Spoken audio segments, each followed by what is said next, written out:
है ना, क्योंकि साइंस तो आपको पहले डिटेल में पढ़ाई जा रही है, उससे थोड़ी ना पढ़ाई जाएगी एनटीपीसी वाले बैच में। जितेंद्र कह रहे हैं गुड इवनिंग सर, आज पहली बार लाइव आया हूँ। बढ़िया भाई। रुपेश यादव, एम समीर, क्या सच में एस्टेरॉयड धरती की तरफ आ रहे हैं क्या? न्यूज कम देखा करो। वो तो आते ही रहते हैं ज्यादातर तो, पर जुपिटर जो है बृहस्पति ग्रह, एस्टेरॉयड को क्या करता है, उसकी ग्रेविटी ज्यादा है तो अपनी तरफ खींच लेता है वो। बाकी कुछ आ भी जाते हैं तो वैसे ही वो हमारे एटमोसफेयर में जल के खत्म हो जाते हैं। कोई कोई कभी कभी पहुंच पाता है ना।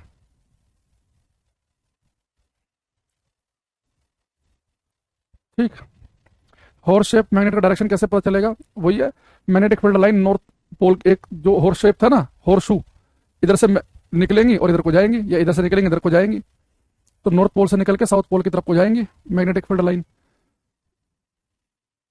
एंट्रेंस एग्जाम हो जाएगा, हाँ हो जाएगा।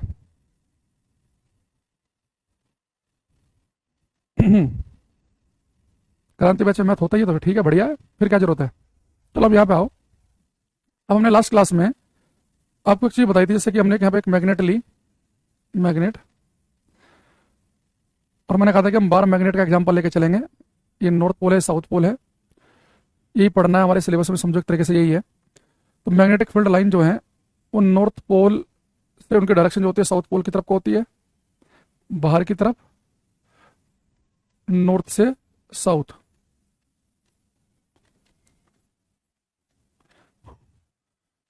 नॉर्थ से साउथ की तरफ, और चुंबक के अंदर होती है साउथ से नॉर्थ, साउथ से नॉर्थ। ये बात हमने लास्ट क्लास के अंदर की थी, है ना।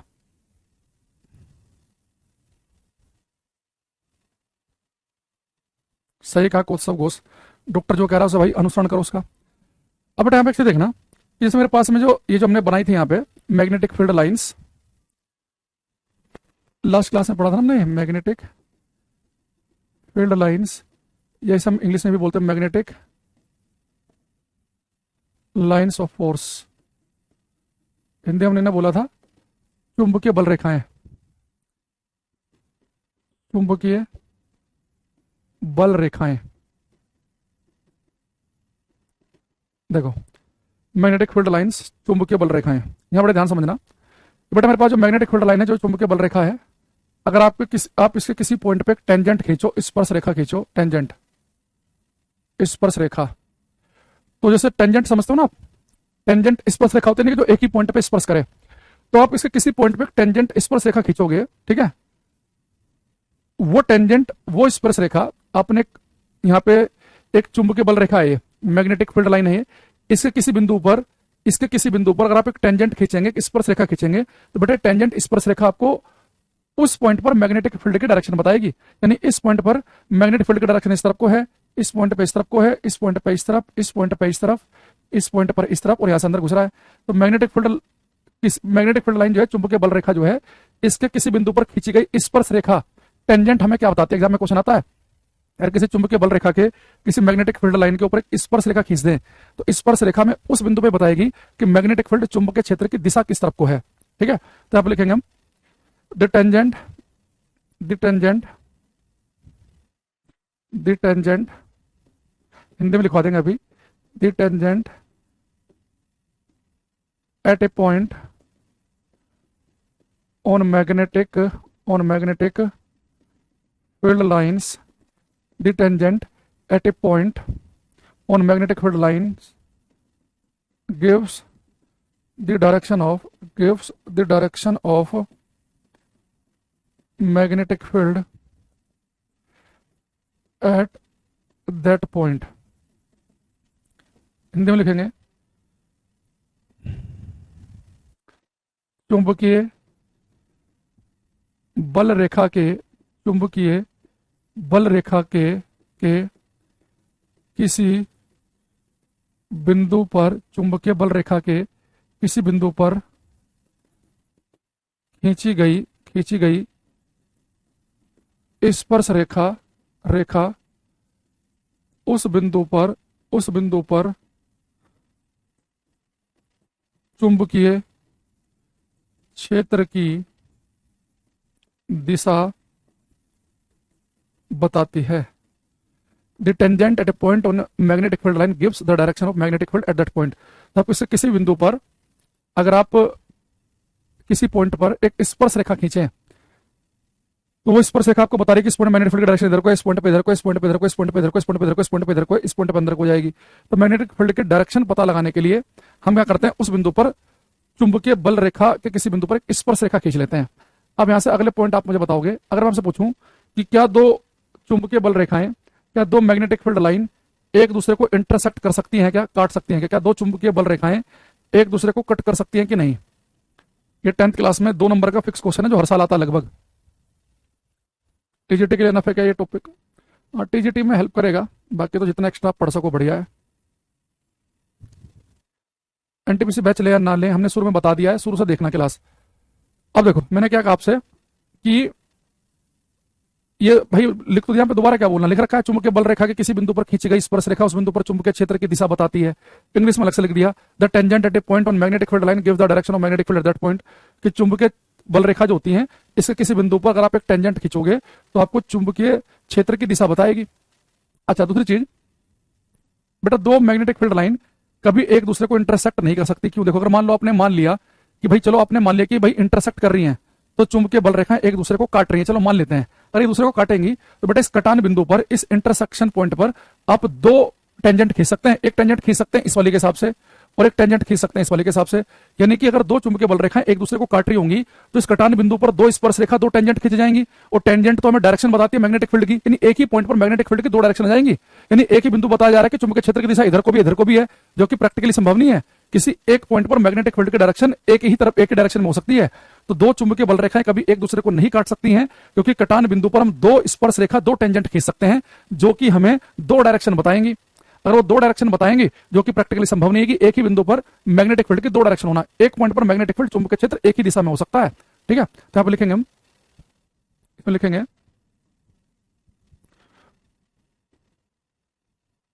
To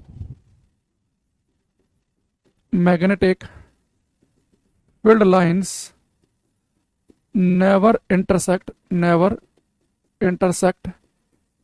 each other because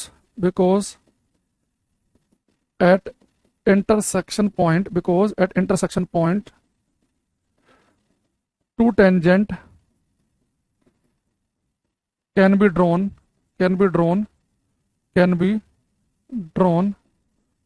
which is practically impossible। Hindi में लिखेंगे दो चुंबकीय बल रेखाएं दो चुंबकीय बल रेखाएं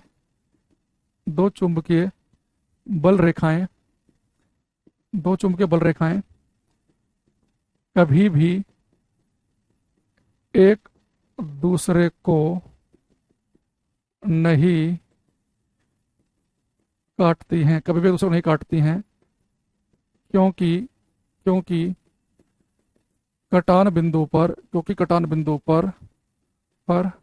क्योंकि कटान बिंदु पर दो स्पर्श रेखाएं खींची जा सकती हैं जो कि एक ही बिंदु पर दो चुंबकीय क्षेत्र की दिशा प्रदर्शित करेंगी जो कि असंभव है। तुमने क्या लिखा?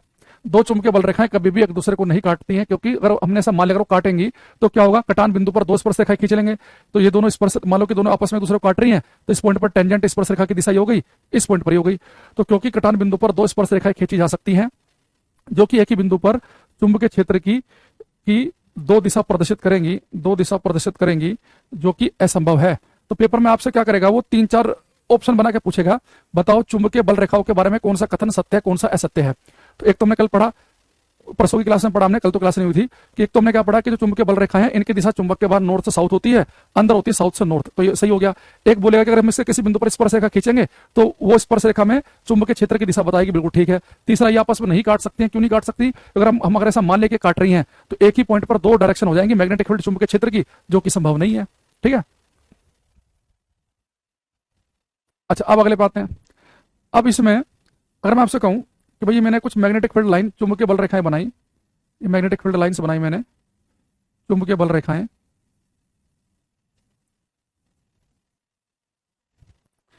अगर मैं आपसे कहूं कि भाई मेरे पास एक पॉइंट है ये ए और एक पॉइंट है ये बी, तो अगर मैं आपसे पूछूं कि पॉइंट ए पर मैग्नेटिक फील्ड चुंबकीय क्षेत्र ज्यादा स्ट्रॉन्ग है या पॉइंट बी पर ज्यादा स्ट्रॉन्ग है, तो आप क्या क्या कहोगे? पॉइंट ए और बी में से किस पॉइंट पर ज्यादा स्ट्रॉन्ग मैग्नेटिक फील्ड है? अरे भाई दीपक कुमार, क्यों परेशान हो रहे हो? बैच खत्म हो गया क्या तुम्हारा? जब आएगा अपना आप करा देंगे। बेवकूफी वाले क्वेश्चन करने हैं बिना मतलब के। अब ये बताओ कि पॉइंट ए और पॉइंट बी में से किस पॉइंट पर ज्यादा स्ट्रॉन्ग, ज्यादा प्रबल मैग्नेटिक फील्ड आपको दिखाई दे रहा है? कि यहां पर अगर मान लो कि मैं कोई लोहे की चीज रख दूंगा तो और एक यहां पे लोहे की चीज रख दी, तो कहां पर लोहे की चीज पे ज्यादा फोर्स लगेगा, जहां पे कहां पे स्ट्रॉन्ग मैग्नेटिक फील्ड है? तो आप कहेंगे सर पॉइंट ए पर देखो। और इस पॉइंट ए के आसपास बेटा मैंने कुछ एरिया ले लिया, मान लो इतना बड़ा एरिया ले लिया, उतना एरिया मैंने पॉइंट बी के पास ले लिया। तो आप देखो यहाँ पॉइंट बी के पास जो हमने इतने क्षेत्र से केवल एक ही मैग्नेटिक फील्ड लाइन, एक ही चुंबकीय रेखा गुजर रही है, और यहाँ पर उतने ही क्षेत्र से गुजर रही है तीन। तो अगर मैग्नेटिक फील्ड लाइन यहाँ पे इतने ही एरिया में से ज्यादा मैग्नेटिक फील्ड लाइन, ज्यादा चुंबकीय रेखाएं गुजर रही हैं, तो यानी कि स्ट्रॉन्ग मैग्नेटिक फील्ड को रिप्रेजेंट कर रहा है। ये वीक मैग्नेटिक फील्ड है।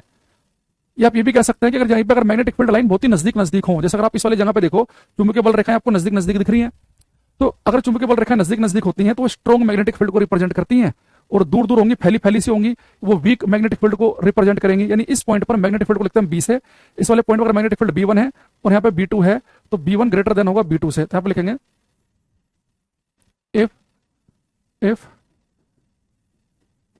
Magnetic field lines are very close to each other if magnetic field lines are very close to each other, it shows strong magnetic field, while separated magnetic field lines represent weak magnetic field. Hindi में लिखेंगे यदि चुंबकीय बल रेखाएं, यदि चुंबकीय बल रेखाएं एक दूसरे के नजदीक हों तो वह प्रबल चुंबकीय क्षेत्र को प्रदर्शित करती हैं,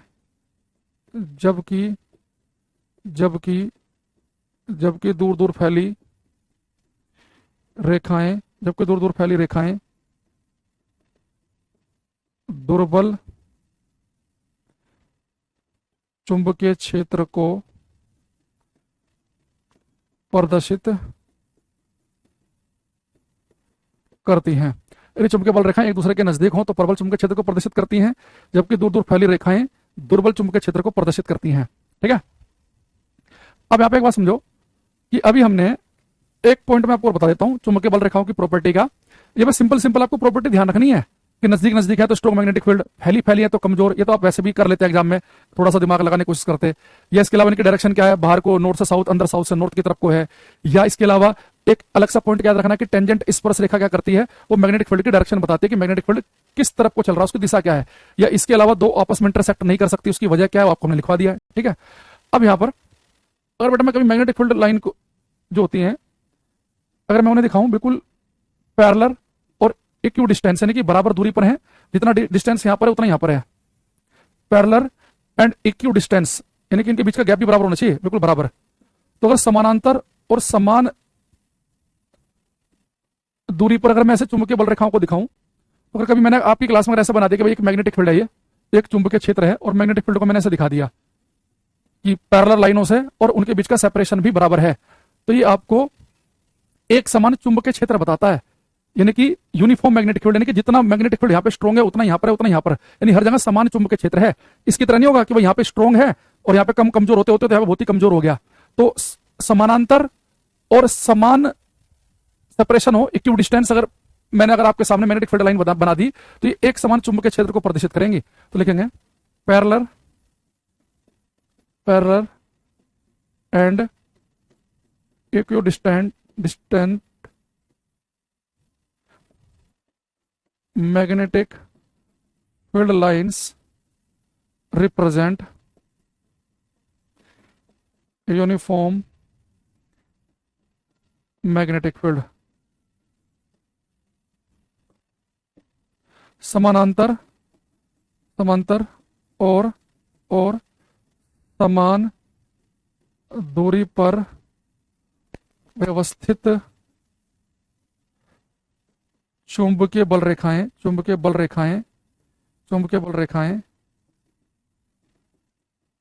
एक समान चुंबकीय क्षेत्र को प्रदर्शित करती हैं। तो अगर पैरेलल है और इक्विडिस्टेंट है तो ऐसी क्या करेंगे, आपको यूनिफॉर्म मैग्नेटिक फील्ड के बारे में बताएंगे। अब यहां तक की जो कहानी थी इसे हमने थोड़ा स्पीड से किया क्योंकि यहां तक कोई ऐसा कुछ खास था नहीं। अगर हम पिछली 2 क्लासेस को मिलाएं, लास्ट क्लास और आज की क्लास को, तो हमने केवल क्या पढ़ा, बिल्कुल बच्चों वाली बातें। क्या पढ़ा भाई साहब, चुंबक क्या होती है कि चुंबक एक काला पदार्थ है जो कि लो चुंबकीय पदार्थों को, फेरोमैग्नेटिक सब्सटेंस को अपनी तरफ को आकर्षित कर लेती है या किसी भाग रहे चार्ज पार्टिकल पर, इलेक्ट्रॉन या प्रोटॉन पर या दूसरे चुंबक पर फोर्स बल लगाएगी। फिर हमने क्या पढ़ा कि कुछ अलग अलग टाइप की मैग्नेट होती हैं, उनमें से हमें बार मैग्नेट को स्पेशली पढ़ना है। तो बार मैग्नेट यानी कि छड़ चुंबक को। फिर उसके अलावा हमने और क्या पढ़ा कि भाई कोई भी चुंबक होगी तो उसके आसपास एक ऐसा क्षेत्र होगा कि अगर उसमें हम दूसरी चुंबक ले आए तो तभी उस दूसरे चुंबक पर वो अट्रैक्ट या रिपेल करेगी। ऐसा नहीं है कि चुंबक है तो यहाँ पर और एक रखिए आपके घर में तो आपस में चिपक जाएं। तो किसी चुंबक के आसपास का वो क्षेत्र कि जिसमें दूसरी चुंबक आने पर उस पर बल लगने लगे, उसे हम कहते हैं चुंबकीय क्षेत्र, मैग्नेटिक फील्ड। अब इस मैग्नेटिक फील्ड को रिप्रेजेंट करने के लिए मैग्नेटिक फील्ड लाइन बनाते हैं। ये मैग्नेटिक फील्ड लाइन हमें क्या बताएंगी कि अगर हमने बिल्कुल पैरेलल बनाई है, समान दूरी पर बनाई है, यानी कि एक समान चुंबकीय क्षेत्र है, कहीं बहुत ही क्लोज बना दिया यानी कि स्ट्रॉन्ग मैग्नेटिक फील्ड है, कहीं दूर फैली बना दिया यानी कि वीक है। तो इससे हमें थोड़ा सा एक आइडिया होगा कि हम कैसे चुंबकीय क्षेत्र की बात कर रहे हैं, तो कॉपी पर रिप्रेजेंट करने में हमें आसानी होगी। बच्चों को बताने के लिए पैरेलल लाइन बना दी यानी कि बिल्कुल एक जैसा चुंबकीय क्षेत्र है पूरे क्षेत्र में, कहीं पर क्लोज है तो स्ट्रॉन्ग है, दूर है तो कमजोर है। अच्छा, ये जो मैग्नेटिक फील्ड लाइन है इनके किसी भी पॉइंट पर हम टेंजेंट खींचते तो टेंजेंट हमें क्या बता देती है, मैग्नेटिक फील्ड के डायरेक्शन के बारे में। तो दो आपस में काट नहीं पाएंगे, दो कट करेंगे तो 2 डायरेक्शन बनेंगे जो कि प्रैक्टिकली संभव नहीं है। इस तरह की बातें हमने क्लास के अंदर पढ़ी हैं अभी तक, और शायद ही कोई ऐसी लाइन होगी जो आपको याद नहीं होगी, ना। बिल्कुल आसान बातें हैं अभी तक की। अब यहां से हम चलेंगे आगे और देखेंगे हम जो हमने चैप्टर का आपका नाम लिखवाया है। अगर आपने टॉपिक का नाम देखा हो तो आपको टॉपिक का नाम लिखा मिल रहा होगा मैग्नेटिक इफेक्ट्स ऑफ करंट, धारा के चुंबकीय प्रभाव। किसी तार में धारा चलती है तो चुंबक की तरह बिहेव करेगी। अब यहां से समझो कि जो हमने टॉपिक चैप्टर का नाम लिखवाया है अब वो यहां से स्टार्ट होगा। तो आप लिखेंगे हम OERSTED, Oersted's experiment, Oersted experiment, Oersted का प्रयोग। अच्छा, अभी तक हम केवल ये मान के चलते थे कि चुंबकीय क्षेत्र जो होता है किसी चुंबक के आसपास ही पैदा होता है, लेकिन करंट, धारा भी चुंबकीय क्षेत्र पैदा कर देती है। वो एक्सीडेंटली ओस्टेड साहब को पता चला। एक्सीडेंटली देखो कैसे, जैसे इन्होंने क्या कर रखा था, इन्होंने कुछ ऐसा सर्किट बना हुआ था इनके पास, इसमें बैटरी लगी हुई थी।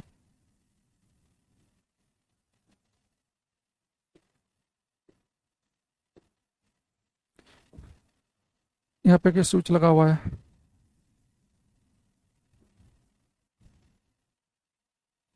ठीक।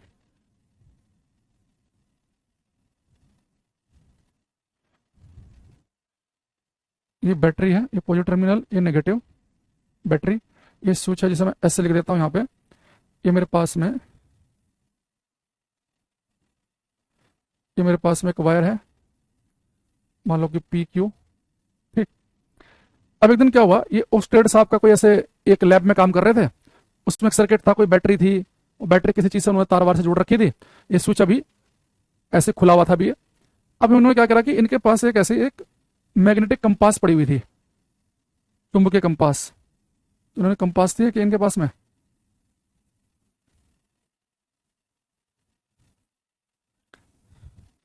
ये पॉइंटेड जो होता है ना, जो एरो बना होता है,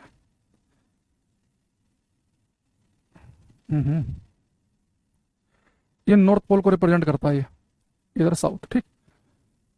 अब इनके पास बेटा एक कंपास ऐसी पड़ी हुई थी टेबल पे, जहां पे भी इन्होंने सर्किट बना हुआ था, लैब में सारी चीजें होती हैं। अब उन्होंने क्या किया, स्विच ऑन किया। जैसे उन्होंने स्विच ऑन किया, यहाँ से कनेक्ट कर दिया, तो स्विच ऑन होते सर्किट कंप्लीट हो गया। स्विच को यहाँ पर चिपका दिया। जब पॉजिटिव टर्मिनल है, ये नेगेटिव टर्मिनल है, तो यहाँ से करंट ने चलना शुरू कर दिया।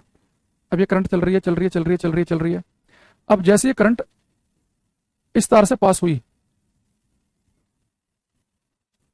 तो हुआ क्या कि जैसे उन्होंने स्विच ऑन किया, तो जो कंपास की जो सुई थी ये डिफ्लेक्ट होने लगी, हिलने लगी। तो उन्होंने कहा यार ये सुई क्यों हिल रही है। तो उन्होंने सोचा कि भाई कंपास जो है, इसके अंदर की जो मैग्नेटिक निडल है, जो चुंबकीय सुई है, ये चुंबकीय सुई तो किसी चुंबकीय क्षेत्र में हिलती है, किसी चुंबक के आसपास। तो उन्होंने सोचा कि आसपास कोई चुंबक पड़ी होगी, इसलिए इसके अंदर डिफ्लेक्ट हुई है। और उन्होंने देखा, उन्हें कहीं पर दिखाई नहीं दी, कोई चुंबक नहीं है आसपास, दूर दूर तक भी। उन्होंने सोचा कि जैसे मैंने स्विच ऑन किया था, तो तब ये डिफ्लेक्शन इसके अंदर शो हुआ था। तो उन्होंने क्या किया, इसे ऑफ कर दिया स्विच को, तो फिर से सुई वहीं की वहीं आ गई। फिर ऑन किया, फिर डिफ्लेक्शन, ऑफ किया, फिर वहीं ऑन किया, फिर डिफ्लेक्शन। तो उन्होंने क्या देखा कि जैसे ही मैं स्विच ऑन कर रहा हूं, इस तार में वायर में करंट फ्लो कर रही है, तो करंट फ्लो करते ही हो क्या रहा है, इस मैग्नेटिक कंपास की, चुंबकीय कंपास की सुई में डिफ्लेक्शन आ रहा है। तो उन्होंने कहा यार ये काम तो केवल तब होता है कि अगर ये कंपास किसी चुंबक के पास हो, किसी चुंबकीय क्षेत्र में हो, किसी मैग्नेटिक फील्ड में हो। यानी कि उन्होंने ऐसे क्या कंक्लूजन निकाला कि जब किसी तार में करंट फ्लो करती है, तो उस तार में जब करंट फ्लो करती है, तो करंट अपने आसपास एक चुंबकीय क्षेत्र को पैदा कर देती है, एक मैग्नेटिक फील्ड को पैदा कर देती है।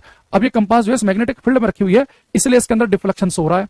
तो मैग्नेटिक इफेक्ट ऑफ करंट, धारा का चुंबकीय प्रभाव, ओस्टेड के एक्सपेरिमेंट से पता चला। जब किसी तार में करंट फ्लो करती है, किसी तार में धारा प्रवाहित होती है, तो उसके आसपास एक चुंबकीय क्षेत्र पैदा हो जाएगा, एक मैग्नेटिक फील्ड पैदा हो जाएगा। तो उस मैग्नेटिक फील्ड में कोई कंपास होगी, तो आपको उसकी सुई हिलती दिखाई देगी। आप इसे वेरीफाई कर सकते हैं कि हाँ तार में करंट है, तो उसके आसपास चुंबकीय क्षेत्र पैदा हो रहा है।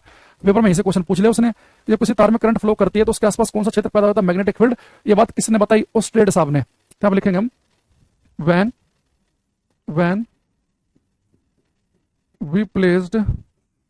we placed a current carrying conductors near a when we placed a current carrying conductor near a magnetic compass, then this compass shows a deflection from which we can conclude that a current carrying conductor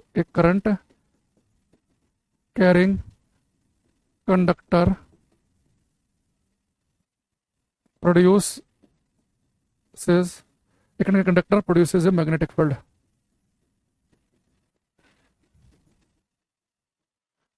तो यहां पे लिखेंगे हिंदी में, जब एक धारावाही चालक को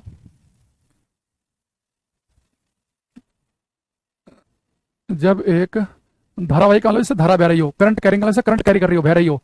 जब एक धारावाही चालक को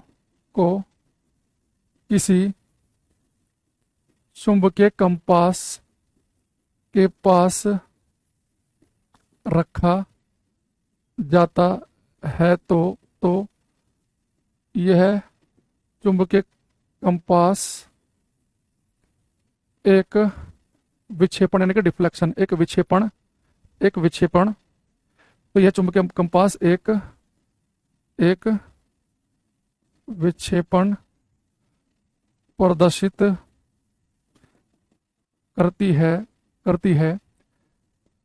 जिससे हम यह कह सकते हैं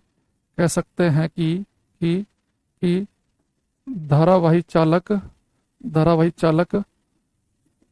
चुंबकीय क्षेत्र को जन्म देता है।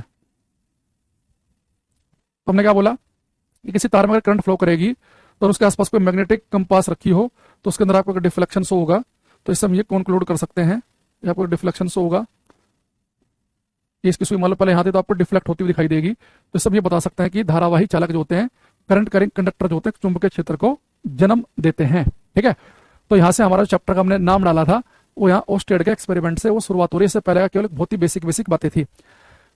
अब जैसे बेटा हमारे पास में ये करंट कैरिंग कंडक्टर है, करंट कैरी कर रहा है, चालक, तो इसके आसपास एक चुंबकीय क्षेत्र पैदा हुआ, तो चुंबकीय क्षेत्र तो साफ पैदा हो गया, कंपास में डिफ्लेक्शन से पता चल गया। और उस चुंबकीय क्षेत्र जो होता है इसकी एक डायरेक्शन होती है, एक वेक्टर क्वांटिटी है दिशा।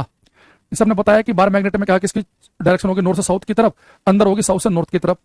जब किसी तार में करंट फ्लो करेगी तो जो उस करंट के साथ जो मैग्नेटिक फील्ड पैदा होगा उसके डायरेक्शन पता लगाने के लिए हम कुछ रूल यूज करेंगे, वो भी मैं आपको बताने वाला हूं, ठीक है। इसके लिए भाई राम, आप कल कल तो संडे है, परसों 10 बजे के बाद कॉल सेंटर पे कॉल करके पता करना है ना, जो पोस्टर पे नंबर लिखा होता है ना वो बताएंगे, वो आपको सही जानकारी देंगे। हमें इस बारे में कोई जानकारी नहीं है ना, उनके पास इंफॉर्मेशन रहती है। अब यहाँ पे बेटा हम लिखेंगे स्नो रूल, एक स्नो रूल है, स्नो रूल। देखो स्नो रूल क्या कहता है, एस का मतलब बेटा यहाँ पे साउथ से और एन का मतलब है नॉर्थ से। तो स्नो रूल ये कहता है अगर किसी तार में करंट फ्लो कर रही है साउथ से नॉर्थ की तरफ को, साउथ टू नॉर्थ, किसी तार में अगर करंट फ्लो कर रही है साउथ से नॉर्थ की तरफ, ठीक, और ये वायर जो है ये प्लेस्ड किया हमने ओवर द कंपास, यानी तार जो है कंपास के ऊपर रखा हुआ है। मैं इसे पूरा लिख देता हूं, इफ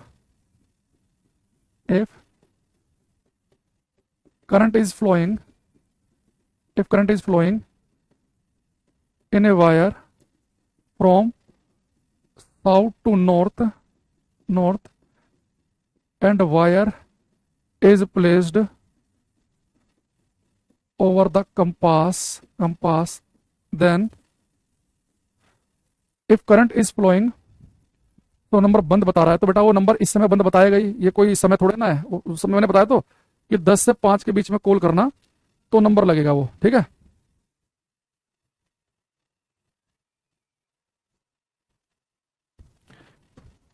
तो हमने क्या लिखा, if current is flowing in a wire from south to north, बेटा करंट कहां फ्लो कर रही है, साउथ से नॉर्थ की तरफ को फ्लो कर रही है। तो जब भी किसी तार में करंट फ्लो कर रही हो ना, तो आप ये मान लिया करो कि वो साउथ से नॉर्थ की तरफ को फ्लो कर रही है। एंड वायर इज प्लेस्ड, और ये जो वायर है ये किसी कंपास के ऊपर रखा हुआ है, and wire is placed, O का मतलब over the compass, then north pole of compass, north pole of compass points in west direction, in west direction. यानी कि अरे बेटा मेरे पास में एक तार है, इस तार में देखो करंट फ्लो कर रही है, इधर को फ्लो कर रही है, तो जिधर से भी करंट चलना शुरू करे उसे साउथ पोल मान लो, और इधर को जा रही है नॉर्थ मान लो। तो मान लो किसी तार में करंट फ्लो कर रही है साउथ से नॉर्थ की तरफ को, और ये वायर जो है अगर किसी कंपास के ऊपर रखा हो तो इस कंपास का जो नॉर्थ पोल है ना वो वेस्ट डायरेक्शन में डिफ्लेक्ट हो जाएगा। तो इसका जो नॉर्थ पोल होगा, जो कंपास, ये जो वायर है कंपास के ऊपर रखिए, ध्यान रखना, wire is placed over the compass. तो इसका जो आप एक चीज बताओ, अगर ये हमारे पास ये जो पॉइंट है नॉर्थ है, ये एरो बताता नॉर्थ के बताता साउथ को, तो इस डायरेक्शन इधर होगी, वेस्ट होती है इधर, तो इसका जो कंपास का जो नॉर्थ पोल है, ये नॉर्थ पोल ये किधर को डिफ्लेक्ट हो जाएगा, वेस्ट की तरफ को डिफ्लेक्ट हो जाएगा, वेस्ट की तरफ को, इधर को। इसलिए आप ध्यान देना, जो मैंने अभी आपको पहले ही बताया था ना, तो मुझे ऑलरेडी पता था कि भैया करंट फ्लो कर रही है तार में ऐसे, तो जहां से करंट फ्लो कर रही है तो हम ये मान लेते हैं करंट फ्लो कर रही है साउथ से नॉर्थ की तरफ को, तो करंट जा रही है साउथ से नॉर्थ की तरफ को। अगर ये वायर प्लेस्ड है ओवर द कंपास, तो इसका जो नॉर्थ पोल होगा वो किधर को डिफ्लेक्ट होगा, वेस्ट डायरेक्शन में। तो स्नो रूल यही बताता है, अगर किसी तार में धारा अगर फ्लो करे तो ये मान लो कि करंट जा रही है साउथ से नॉर्थ की तरफ को। अगर तार जो है अगर वो is placed over the compass, अगर तार कंपास के ऊपर रखा है तो कंपास का जो नॉर्थ पोल है वो वेस्ट की तरफ को डिफ्लेक्ट होगा, वेस्ट की तरफ को। अब अगर तार ओवर द कंपास ना रखा हो, बिलो द कंपास हो, तो क्या होगा, और करंट जो है वो साउथ से नॉर्थ की तरफ ना जा रही हो, नॉर्थ से साउथ की तरफ जा रही हो, तो क्या होगा, वो सारी बातें बताएंगे। पहले जो बेसिक रूल है उसे याद कर लो। ये क्या कह रहा है, यदि सुनो रूल क्या कह रहा है, यदि किसी तार में धारा, दक्षिण से उत्तर की तरफ, दक्षिण से उत्तर की तरफ प्रवाहित हो रही हो तथा तार कंपास के ऊपर रखा हो तो कंपास का उत्तरी ध्रुव, पश्चिम दिशा की तरफ विक्षेपित होगा। तो पहले तो मुझे बताओ कि सुनो पढ़ के आप ये बात समझ पा रहे हैं क्या? सुनो रूल क्या कह रहा है, सुनो से पचलेगा तो इंग्लिश से पचलेगा। करंट फ्लो कर रही है साउथ से नॉर्थ, अगर किसी तार में करंट फ्लो कर रही है साउथ से नॉर्थ, ओ का मतलब है कि जिस तार में करंट फ्लो कर रही है वो तार ओवर द कंपास रखा है, तो कंपास का नॉर्थ पोल जो है वो किधर को डिफ्लेक्ट होगा, वेस्ट की तरफ। अब जरूरी नहीं कि करंट हमेशा साउथ से नॉर्थ की तरफ ही फ्लो करे। अब मान लो कि अगर मैं आपसे कहूं कि भाई एक तार में जो करंट फ्लो कर रही है वो करंट फ्लो कर रही है ऐसे नॉर्थ से साउथ की तरफ को, तो अगर करंट बेटा मैंने स्नो रूल से, तो हमने क्या पढ़ा था कि करंट फ्लो करती है साउथ से नॉर्थ। अगर करंट साउथ से नॉर्थ ना जाकर नॉर्थ से साउथ जा रहा हो और तार अभी भी ओवर द कंपास रखा हो तो क्या होगा? देखो हमने यहाँ पे एक चेंज किया, करंट को साउथ से नॉर्थ की जगह नॉर्थ से साउथ की तरफ को फ्लो कराया और वायर अभी भी ओवर द कंपास ही रखा है। अगर मैं एक चेंज कराऊंगा तो यहाँ भी एक चेंज हो जाएगा, यानी अब करंट जो फ्लो करेगी वो ईस्ट डायरेक्शन में फ्लो करेगी, ईस्ट की तरफ को, ईस्ट की तरफ। अच्छा आप कहोगे कि सर हमेशा क्या जरूरत थोड़ी ना करंट साउथ से नॉर्थ या नॉर्थ से साउथ ही जाए, तो करंट ऐसे भी तो जा सकती है।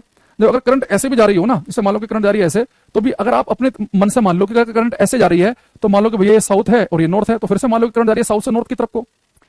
अब ईस्ट और वेस्ट किधर को लेंगे? आपको एक चीज पता है कि अगर मान लो कि आपका चेहरा ईस्ट की तरफ को, पीठ पश्चिम की तरफ को है और आप अपने हाथ ऐसे फैलाओ, तो बेटा नॉर्थ से जो राइट वाली डायरेक्शन होती है, नॉर्थ से, जैसे आपने यहाँ पे देखते नॉर्मली जब ईस्ट वेस्ट नॉर्थ साउथ बनाते हैं तब कैसे बनाते हैं? East west north south. यानी कि अगर मैं नॉर्थ से राइट की तरफ देखता हूं तो ईस्ट आता है, नॉर्थ से लेफ्ट, नॉर्थ से अगर मैं राइट हैंड की तरफ देखूंगा तो ईस्ट आएगा और लेफ्ट हैंड की तरफ को आएगा वेस्ट। अब देखो मैं यहाँ पे ऐसे जा रहा हूँ, करंट जा रही है साउथ से नॉर्थ, अगर मैं इधर नॉर्थ मान रहा हूं तो इधर क्या बनेगा? ईस्ट डायरेक्शन बनेगी राइट हैंड साइड की तरफ, और लेफ्ट की तरफ क्या बनेगी? वेस्ट बनेगा। तो अगर करंट फ्लो कर रही है, अगर करंट ऐसे फ्लो कर रही है तो भी यही मान लो कि करंट जा रही है साउथ से नॉर्थ की तरफ को। अगर ये तार ओवर द कंपास रखा है तो जो भी डिफ्लेक्शन होगा, जो भी मैग्नेटिक कंपास होगा वो वेस्ट की तरफ को डिफ्लेक्ट करेगा, यानी उसकी जो डिफ्लेक्शन होगा वेस्ट की तरफ को होगा, नीचे की तरफ को। यानी कि करंट अगर साउथ से नॉर्थ जा रही है, नीचे से जा रही है ऊपर की तरफ को, तो स्नो रूल आप बना ही सकते हैं कि साउथ से नॉर्थ जा रही है तो डिफ्लेक्शन होगा वेस्ट की तरफ। लेकिन अगर मैं कह दूं कि नॉर्थ से साउथ की तरफ को जा रही है तो आप बोल देंगे बस यहाँ वेस्ट तो है, ईस्ट कर दो। लेकिन अगर मैं आपसे कहूं कि करंट जो है वो साउथ से नॉर्थ की तरफ को ही जा रही है, लेकिन तार जो है वो कंपास के ऊपर नहीं रखा, उसके बिलो रखा है, नीचे रखा है। तो अब देखो यहाँ पे पहले क्या था कि wire is placed over the compass, wire is placed over the compass. अगर तार ओवर द कंपास ना होकर बिलो द कंपास हो जाए, तार क्या कर दिया बेटा हमने? Below the compass. करंट जा तो रही साउथ से नॉर्थ की तरफ कोई, लेकिन कंपास अब मैंने तार रख दिया बिलो, नीचे। देखो ये ओवर या बिलो तार के लिए होता है कि तार में करंट फ्लो कर रही है तो तार ओवर द कंपास है कि बिलो द कंपास है। अगर हमने यहाँ पे ये तो सेम रखा, लेकिन अब मैंने तार को कंपास के नीचे रख दिया, फिर से चेंज आएगा तो ईस्ट आ जाएगा ये। लेकिन अगर मैं दोनों ही चेंज कर दूं कि करंट भी फ्लो करा रहा हूं मैं क्या साउथ से नॉर्थ की तरफ को, साउथ से नॉर्थ की जगह कर दिया मैंने, नॉर्थ से साउथ यहां भी चेंज कर दिया और तार भी ओवर की जगह बिलो कर दिया। अब तो क्या होगा भाई, अगर यहाँ पे एक चेंज लेकर आते हैं तो यहाँ पे एक चेंज आ जाता है, यहाँ पे एक चेंज लेकर आते हैं तो एक चेंज आ जाता है, नहीं कि फिर से वही वेस्ट का वेस्ट ही बन जाएगा ये। अगर दो चेंज करेंगे तो फिर से लास्ट में वेस्ट ही आएगा। देखो हमारे पास क्या था, एक फिक्स रूल था कि जब भी करंट फ्लो कर रही हो तो आप उसे साउथ से नॉर्थ ही मानो। अगर करंट जब भी फ्लो करे तो हम मान लो कि साउथ से नॉर्थ की तरफ को फ्लो कर रही है, तो उसके हिसाब से स्नो रूल बनाया गया कि करंट फ्लो कर रही है साउथ से नॉर्थ की तरफ को। तो हम क्या करेंगे, करंट अगर साउथ से नॉर्थ की तरफ को फ्लो कर रही है और ये तार हम ये मान के चल रहे हैं कि कंपास के ऊपर रखा है, तो कंपास का जो नॉर्थ पोल है वेस्ट की तरफ को डिफ्लेक्ट होगा। फिर हमने अपने आप से कुछ एक्सपेरिमेंट करके देख लिया, भाई ठीक है हम तो ऊपर नहीं रख रहे, नीचे रख रहे हैं। अगर मैं इस तार को बिलो द कंपास कर दूं और करंट साउथ से नॉर्थ ही जा रही हो, तो करंट तो साउथ से नॉर्थ ही जा रही है, ये तो सेम है, बस ओवर की जगह मैंने तार को रख दिया बिलो। अगर एक ही चेंज करूंगा तो यहाँ भी एक चेंज आ जाएगा तो ईस्ट आ जाएगा। अगर मैं दो चेंज करूं कि करंट जो है वो साउथ से नॉर्थ की जगह नॉर्थ से साउथ कर दूं और तार भी ओवर की जगह बिलो कर दूं, तो एक चेंज इसकी वजह से तो वापस फिर से वेस्ट का वेस्ट ही बन जाएगा। अगर एक ही चेंज करो, या तो यहाँ पे चेंज कर लो डायरेक्शन में या कर लो ओवर बिलो में, तो एक ही चेंज करेंगे तो एक ही चेंज आएगा, अगर दो चेंज करेंगे तो फिर जुगा तो वही बन जाएगा। जैसे अगर मैं क्वेश्चन आपसे पूछूं, अभी बताओ कि एक तार में करंट फ्लो कर रही है नॉर्थ से साउथ डायरेक्शन में, करंट फ्लो कर रही है नॉर्थ से साउथ डायरेक्शन में, and wire is placed below the compass, और तार जो है कंपास के नीचे है, तो डिफ्लेक्शन किस डायरेक्शन में होगा ये आपको बताना है। डिफ्लेक्शन किस डायरेक्शन में होगा ये बताओ।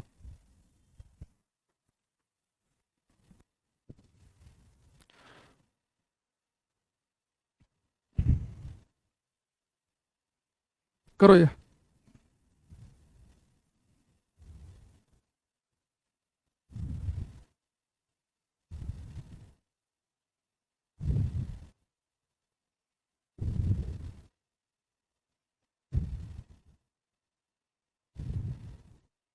लोकेश का गलत हो गया है, संदीप अरविंद राजू। देखो बेटा जैसे ये आया ना आपके सामने, तो आप इसका ना साइड में फॉर्मूला बना लो। करंट जा रही है नॉर्थ से साउथ, तो करंट जा रही है नॉर्थ से साउथ, और वायर क्या रखा, वायर के लिए होता है ऊपर या नीचे, वायर रखा बिलो द कंपास। तो अब यहां देखो क्या आएगा, तो आप इसे कंपेयर करो स्नो रूल से। तो स्नो रूल में क्या होता था कि करंट फ्लो करती थी साउथ से नॉर्थ, लेकिन हम करें नॉर्थ से साउथ, तो एक चेंज आ गया, वहां पे तार रखा होता था ओवर, यहाँ रखा है बिलो। तो अगर दो चेंज आ गए तो यानी कि डब्ल्यू का डब्ल्यू रह जाएगा वेस्ट में, तो डिफ्लेक्शन होगा वेस्ट डायरेक्शन में।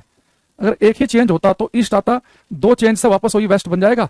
तो जो ईस्ट लग रहे हैं आदित्य जैसे, इनका गलत है, बाकी वेस्ट वालों का सही है।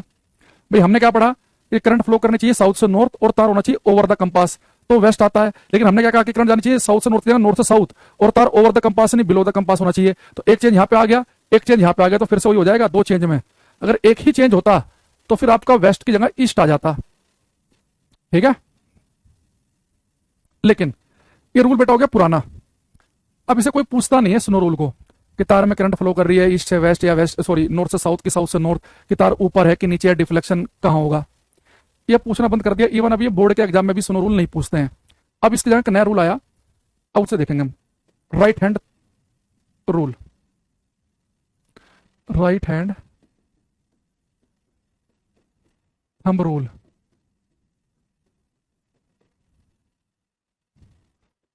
दाएं हाथ के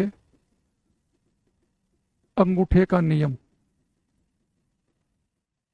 दाएं हाथ के अंगूठे का नियम ये हमारे से कहता है कि भाई साहब अगर किसी तार में करंट फ्लो कर रही हो ना, तो सिंपल सी चीज है, बस देख लो कि करंट किधर को फ्लो कर रही है। तो जिस डायरेक्शन में करंट फ्लो कर रही हो उसी दिशा में राइट हैंड याद रखना, लेफ्ट नहीं लेना, राइट हैंड दाहिने हाथ का अंगूठा उस डायरेक्शन में कर दो। आपने क्या, तार में करंट फ्लो कर रही है इधर को, तो आपने क्या किया, इधर को अंगूठा कर दिया। अब जिस तरफ को आपको मैग्नेटिक फील्ड की डायरेक्शन पता करनी है उधर करो उंगलियां। तो मान लो कि मुझे इस पॉइंट पी पर और यहाँ पे इस पॉइंट क्यू पर मैग्नेटिक फील्ड के डायरेक्शन का पता करना है, तो कर लेते हैं। हमने क्या, जो मेरे पास में जिस डायरेक्शन में करंट जा रही थी उधर को रखा मैंने अंगूठा, और जिस पॉइंट पर मैग्नेटिक फील्ड की डायरेक्शन पता करनी उधर कर ली उंगली। अब हथेली से धक्का मारो, जब मैं धक्का मारूंगा तो पुश करूंगा तो बेटा मैग्नेटिक फील्ड की डायरेक्शन कहां, अंदर की तरफ को, यानी कि इनटू द पेज। पेज में आ रही है ना, अगर इस बोर्ड की जगह मैं यहाँ पे ऐसे अपनी कॉपी ऐसे ले लूं और कॉपी में एक लाइन खींच लूं ऐसे लाइन, और जिधर को करंट फ्लो कर रही है उधर को मैं रखूं अंगूठा, उधर को मैंने अंगूठा रख लिया, और इस पॉइंट में मैग्नेटिक फील्ड की डायरेक्शन पता करनी उधर कर ली उंगली। जब मैं धक्का मारूंगा तो धक्का किधर जा रहा हो, इनटू द पेज ही तो जा रहा है। तो हमारी यानी कि मैग्नेटिक फील्ड की डायरेक्शन होगी इनटू द पेज, और इनटू द पेज के लिए हम सिंबल बनाते हैं ये, तो इसका होता है कि डायरेक्शन है into the page, into the page. ये हम कहते हैं वर्टिकली, वर्टिकली डाउनवर्ड, ये हम कहते हैं इनवर्ड। ये सब एक ही नाम है ये, तो इसे हम कहेंगे हिंदी में कागज के तल में नीचे की ओर या ऊर्ध्वाधर नीचे की ओर या इनवर्ड अंदर की ओर, ये सब एक ही बात है। इनवर्ड कहो, इनटू द पेज कहो, या वर्टिकली डाउनवर्ड कह दो। अच्छा, अब आपको मान लो इस पॉइंट पर डायरेक्शन निकालनी है, तो अगर किसी तार में करंट फ्लो करे, जब भी कभी कोई स्ट्रेट कंडक्टर हो, जब एक सीधा तार हो, तो हमेशा आप right hand thumb rule use करेंगे। जिधर को करंट फ्लो कर रही है उधर को अंगूठा करो, जिस पॉइंट पे मैग्नेटिक फील्ड की डायरेक्शन निकालनी है उधर को उंगली करो। अब हथेली से धक्का मारो, धक्का मारेंगे तो कहां को आएगा, बाहर की तरफ को आएगा, बाहर की तरफ। तो बाहर की तरफ को हम बनाते हैं, सर्कल में एक डॉट लगा दो, तो हम कहते हैं out of the page, out of the page, या वर्टिकली, वर्टिकली अपवर्ड, या आउटवर्ड, आउटवर्ड। क्यों लिखेंगे, कागज के तल में ऊपर की ओर या ऊर्ध्वाधर ऊपर की ओर, ऊपर की ओर या खाली ऊपर की ओर, आउटवर्ड ऊपर की ओर। तो अगर किसी तार में करंट फ्लो कर रही हो, उसके आसपास आपको मैग्नेटिक फील्ड पता करना हो, तो उसका तरीका क्या होता है, तार में जिधर को भी करंट फ्लो कर रही हो, इधर को फ्लो कर रही है, इधर को कर रही है, इधर को कर रही है, इधर को भी फ्लो कर रही हो, तार में जिधर को भी करंट फ्लो कर रही हो, दाहिने हाथ का अंगूठा उधर की तरफ रखो। इस पॉइंट में मैग्नेटिक फील्ड की डायरेक्शन निकालनी है, तो आप उधर को उंगली किया, धक्का मारा, तो मैग्नेटिक फील्ड की डायरेक्शन बेटा कहां, इसमें नीचे की तरफ। अगर मैं ऐसे उंगलियां कल करता रहूं, कल करूं उंगलियां, तो मैं ठीक अगर नीचे की तरफ जस्ट इस तार के ठीक नीचे की तरफ देखूंगा, तो देखो मैग्नेटिक फील्ड की डायरेक्शन कहां आएगी, जब मैं उंगलियों को कर्ल करूंगा तो इधर को आएगी। और अभी तो मैंने बताया था कि अगर तार में करंट साउथ से नॉर्थ की तरफ को जारी हो और ये तार किसी कंपास के ऊपर रखा हो, तो कंपास की सुई वेस्ट की तरफ को डिफ्लेक्ट करती है। वही चीज यहां से पता चल रही है कि अगर किसी तार में करंट फ्लो कर रही है, तो जिधर को करंट फ्लो कर रही है उधर रखो उंगलियां और उन उंगलियों को कर्ल करते रहो। तो जो उंगलियों को कर्ल करोगे, जैसे यहाँ पे इस पॉइंट पता करना है, जब उंगलियों को कर्ल करोगे तो उंगली अंदर की तरफ घुस रही है कि मैग्नेटिक फील्ड कहां है, अंदर की ओर, जो मैंने भी बताया आपको इनटू द पेज। इस पॉइंट पे अंदर की ओर अंदर की ओर अंदर की ओर, अब ठीक नीचे पहुंचे तो मैग्नेटिक फील्ड डायरेक्शन कहां, इधर को वेस्ट की तरफ को, फिर उंगलियां कर्ल करेंगे, मैग्नेटिक फील्ड कहां है, ऊपर की तरफ, यहां कहां, ईस्ट की तरफ। तो लगातार आप, यानी कि किसी भी तार में करंट फ्लो कर रही है, कोई स्ट्रेट कंडक्टर में करंट फ्लो कर रही है, तो उसके आसपास जो मैग्नेटिक फील्ड बनेगा सर्कुलर टाइप का बनेगा, यानी कि इधर से मैग्नेटिक फील्ड अंदर की तरफ को घुसेगा, अंदर की तरफ घुस रहा है, और इसके पीछे से देखो, समझो पीछे से इधर से बाहर को निकल रहा है, फिर इधर को जा रहा है, ईस्ट की तरफ को अंदर घुस रहा है, नीचे वेस्ट की तरफ बाहर को निकल रहा है, यानी इसके चारों तरफ जो मैग्नेटिक फील्ड बनेगा वो सर्कुलर टाइप का मैग्नेटिक फील्ड बनेगा। अंदर घुसा बाहर निकला, अंदर घुसा बाहर निकला, तो अंदर की तरफ को घुसेगा और बाहर की तरफ को निकलेगा, यानी कि जो इसके चारों तरफ जो मैग्नेटिक फील्ड बनेगा वो एंटी क्लॉकवाइज डायरेक्शन बनेगा। भाई मान लो तारे से खड़ा है, करंट फ्लो कर रही है, यहाँ पे अंदर की तरफ घुसा मैग्नेटिक फील्ड की डायरेक्शन, यहाँ पे इधर गई, बाहर की तरफ को निकला, फिर ईस्ट की तरफ को अंदर घुसा, तो मैग्नेटिक फील्ड की जो डायरेक्शन होगी वो कैसी होगी, एंटी क्लॉकवाइज डायरेक्शन में। अगर करंट जा रही है नीचे से ऊपर की तरफ को, तो जो करंट बनेगा वो सर्कुलर बनेगा और एंटी क्लॉकवाइज डायरेक्शन बनेगा। ये राइट हैंड थंब रूल है, दोबारा समझना इस चीज को। मैंने क्या बताया, भाई मेरे पास में एक तार है, इसमें करंट फ्लो कर रही है, आप क्या करो, जिधर को करंट फ्लो कर रही है उधर को अंगूठा, बस उंगली को जैसे आप कर्ल करोगे, जैसे उंगलियां कर्ल करोगे तो उंगली जिधर को घुसेंगी, उंगली को कर्ल करना है तो मैग्नेटिक फील्ड की डायरेक्शन बताएंगी। तो जिधर को करंट फ्लो कर रही है, अगर मैं यहाँ पे उंगली को कर्ल करूंगा तो पेज में अंदर की तरफ को घुसेंगी, तो मैग्नेटिक फील्ड की डायरेक्शन होगी इनटू द पेज, अंदर की तरफ को घुस गई, अब पीछे से इसके बाहर निकलेंगी, इधर को उठेंगी बाहर निकलेंगी, तो यहाँ पे आ गई बाहर की तरफ। तो मैग्नेटिक फील्ड क्या हो रहा है, इधर से अंदर घुस रहा है, इधर से बाहर निकल रहा है, अंदर घुस रहा है बाहर निकल रहा है, अंदर घुस रहा है बाहर, यानी मैग्नेटिक फील्ड क्या हुआ, इसके चारों तरफ एक सर्कुलर मैग्नेटिक फील्ड पैदा हुआ, अंदर घुसा बाहर निकला, तो सर्कुलर मैग्नेटिक फील्ड पैदा होगा। और ये पेपर में क्वेश्चन आ रखा है कि अगर किसी स्ट्रेट कंडक्टर में सीधे तार में करंट फ्लो कर रही हो तो उसके चारों तरफ जो मैग्नेटिक फील्ड पैदा होता है वो किस टाइप का होता है, सर्कुलर टाइप का मैग्नेटिक फील्ड होता है। सर्कुलर तार में करंट गई ऐसे, अभी ऐसे समझो, ऐसे करंट गई, जो चोंच है इधर को करंट की डायरेक्शन है, ये मैंने रखा अंगूठा, ये अब उंगली को कर्ल करो, उंगली कुछ अंदर गई, मैग्नेटिक फील्ड अंदर, ये अंदर की तरफ मैग्नेटिक फील्ड जा रहा है, ठीक इसके नीचे आओ, ठीक नीचे तार के नीचे मैग्नेटिक फील्ड कहां, इधर को वेस्ट की तरफ, फिर ऊपर की तरफ, फिर ईस्ट की तरफ, अंदर वेस्ट ऊपर, ऐसे लगातार सर्कुलर मैग्नेटिक फील्ड चलेगा। तो किसी तार में जब करंट होती है उसके चारों तरफ जो मैग्नेटिक फील्ड होता है सर्कुलर टाइप का होता है। बहुत इंपॉर्टेंट क्वेश्चन है ये, ठीक है। अब यहां पर लिखेंगे कि हमारे पास अगर कोई तार है, अगर उसमें करंट फ्लो कर रही है, नीचे से बेटा ऊपर की तरफ करंट जा रही है, तो उसके चारों तरफ जो मैग्नेटिक फील्ड क्या होगा, वो होगा सर्कुलर टाइप का। अगर मैं ऐसे यहां पे क्वेश्चन आपसे पूछ लूं कि मेरे पास में एक ये वायर है, इसमें करंट फ्लो कर रही है इधर से इधर, ए से बी की तरफ को, और आप मुझे बताओ कि इस पॉइंट एस पर मैग्नेटिक फील्ड की डायरेक्शन क्या होगी, ये आपको बताना है। उपेंद्र क्लास में टाइम से आया करो, है ना, मुंह में उठा के मत आया करो क्लास में, समझ में नहीं आया है तुम्हारे घर नहीं जाऊंगा पढ़ाने में अलग से, क्लास में आया करो टाइम से, रोज आया करो।